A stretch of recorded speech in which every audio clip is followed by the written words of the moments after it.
7 साल पहले मुर्दा घर में जो हुआ वह सिर्फ एक घटना नहीं थी, वह मेरे लिए एक श्राप बन गया था। मैं शहर छोड़ चुका था, नई नौकरी, नया घर, नई जिंदगी, लेकिन रातें अब भी वैसी नहीं थीं। सोने लगता तो हवा में वही धीमी आवाज तैरती, पानी दे दो। मैं चौंक कर उठ बैठता, कमरा खाली होता, लेकिन मेरी सांसें किसी ठंडे हाथ से दबाई जाती, जैसे कोई मेरे बिल्कुल पास खड़ा हो। अंधेरे में मुझे घूरता हुआ मैं खुद को समझाता, अरुण, ये सिर्फ यादें हैं, वो सब बीत चुका है।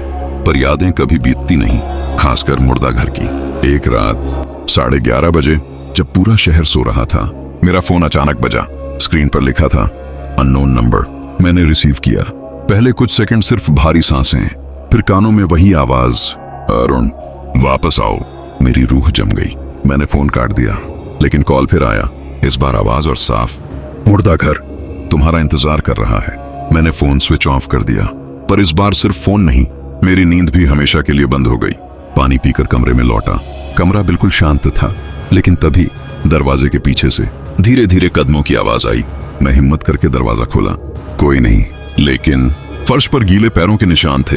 ये निशान सीधे मेरे बेड तक जाते थे और फिर गायब हो जाते थे। मेरा दिल इतनी तेज धड़क रहा था जैसे अभी सीने से बाहर निकल जाए। रात के ठीक 2:12 दरवाजे पर किसी ने जोर से दस्तक दी। मैं दरवाजा खोलकर गलियारे में आया। सीढ़ियों पर एक आदमी खड़ा था, पीठ मेरी तरफ, कपड़े गीले और शरीर से भाप उठ रही थी। मैं डरते हुए बोला, कौन है? वह धीरे धीरे मुड़ा। वही युवक जिसे मैंने मुर्दा घर में 7 साल पहले देखा था, जिसकी गर्दन कभी भी फ्रेम में फिट नहीं होती थी, जो मर चुका था पर आज मेरे सामने खड़ा था। उसकी आंखें काली थीं, पुतलियां गायब। उसने कहा, चलो हमारे साथ। इतना कहकर वह सीढ़ियों से उतर गया। मैं उसके पीछे भागा, पर नीचे पहुंचकर देखा, कोई नहीं, केवल गीले पैरों के निशान जो सड़क के उस मोड़ तक जा रहे थे जहां से पुराना मुर्दा घर दिखता था। जैसे कोई ताकत मुझे धक्का दे रही हो, वैसे ही मैं चलने लगा। बारिश हो रही थी, हर बूंद सुई की तरह चुभ रही थी, लेकिन सड़क मुझे खींच रही थी, सीधा उस जगह तक जहां जिंदगी नहीं, मौत रहती थी। मुर्दा घर अब बंद था। टूटी खिड़कियां, जंग लगे गेट, काई जमा दीवारें, जैसे सालों से किसी ने इसे छुआ ही नहीं। पर जैसे ही मैं पास गया, गेट खुद से खुल गया और अंदर से ठंडी हवा नहीं, बल्कि मौत की बदबू निकली। टॉर्च जलाई, गलियारे में कदम रखा। पहली ही दीवार पर खून से लिखा था, तुम वापस आए अरुण। मेरी टॉर्च हाथ से छूट गई। मैं घुटनों के बल गिर पड़ा। तभी गलियारे के पीछे एक फ्रीजर धीरे धीरे खुलने लगा। अंदर वही युवक की लाश जिसे 7 साल पहले देखा था, पर उसका शरीर जैसे आज ही ताजा रखा गया हो। उसकी आंखें धीरे धीरे खुली। उसने कहा, अब मेरी नहीं, उनकी सुनो। और तभी पूरी इमारत में सैकड़ों आवाजें गूंजने लगीं। फ्रीजर के दरवाजे एक एक करके खुलने लगे। हर दरवाजे से एक लाश बाहर झांक रही थी। एक औरत जिसके चेहरे पर तेजाब फेंका गया था, एक बच्चा जिसके सिर पर टांके थे जैसे उसकी खोपड़ी फाड़ी गई हो, एक बूढ़ा आदमी जिसकी गर्दन से पसली बाहर झांक रही थी। हर लाश मुझे देख रही थी। उनकी आंखें जली, फटी, सूखी हुई, पर बहुत जागी हुई। फिर सभी लाशें एक साथ बोली, हम यहाँ फंसे हैं, तूने हमें अकेला छोड़ा। जो तूने नहीं सुना वह हम सुनाएंगे। मैं डर के मारे पीछे हटने लगा, लेकिन उनके कदमों की आवाज गलियारे में फैलने लगी। अचानक एक फीकी बूढ़ी औरत सामने आई। उसकी आंखें सफेद थीं, बाल गीले और खून से सने हुए। वह बोली, तेरे जैसे लोगों ने हमें मारा। मैं हड़बड़ाकर बोला, मैंने क्या किया? मैं तो सिर्फ कंपाउंडर था। वह चीख कर बोली, तू वहां था, तूने सब देखा, पर तूने किसी को बताया नहीं। मैं समझने की कोशिश कर रहा था। तभी युवक बोला, ये लोग इस मुर्दा घर में नहीं मरे, उन्हें मारा गया था। मैं दंग रह गया। युवक ने अपने ठंडे हाथ मेरी कलाई पर रखे। अचानक समूची इमारत घूमने लगी।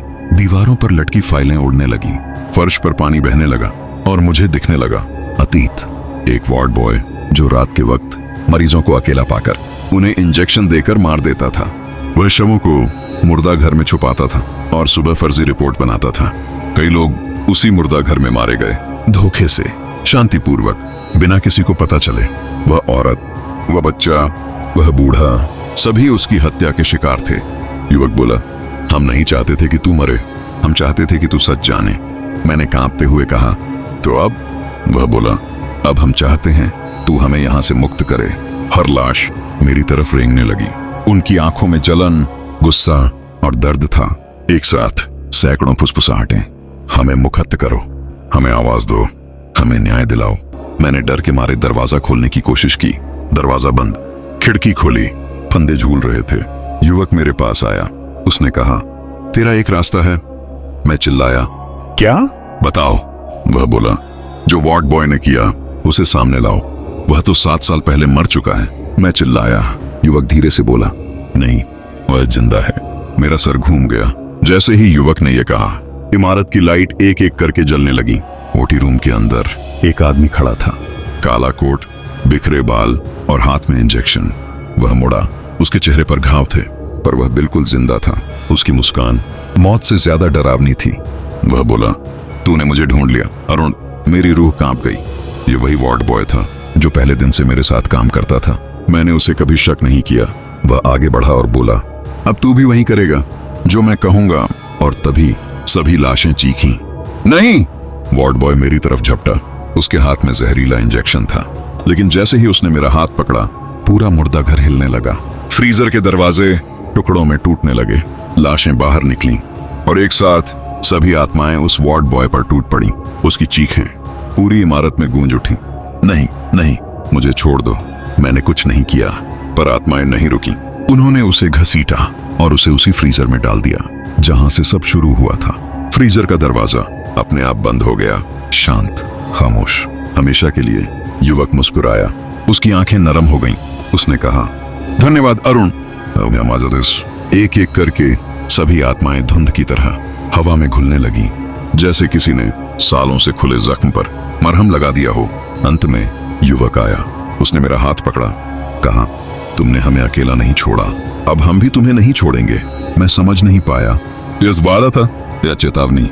उसकी मुस्कान में खामोशी थी और वह धुंध बनकर गायब हो गया। अगले दिन पुलिस पहुंची। मुर्दा घर की इमारत ध्वस्त और टूटी पड़ी थी, लेकिन अजीब बात, कोई शव नहीं मिला। सभी फ्रीजर खाली थे।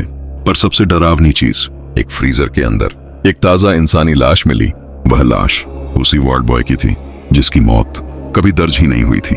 मेरे बारे में मैं वहां था ही नहीं, लेकिन बाहर गेट पर मेरे जूते रखे थे और गेट के ऊपर लिखा था, एक और बच गया।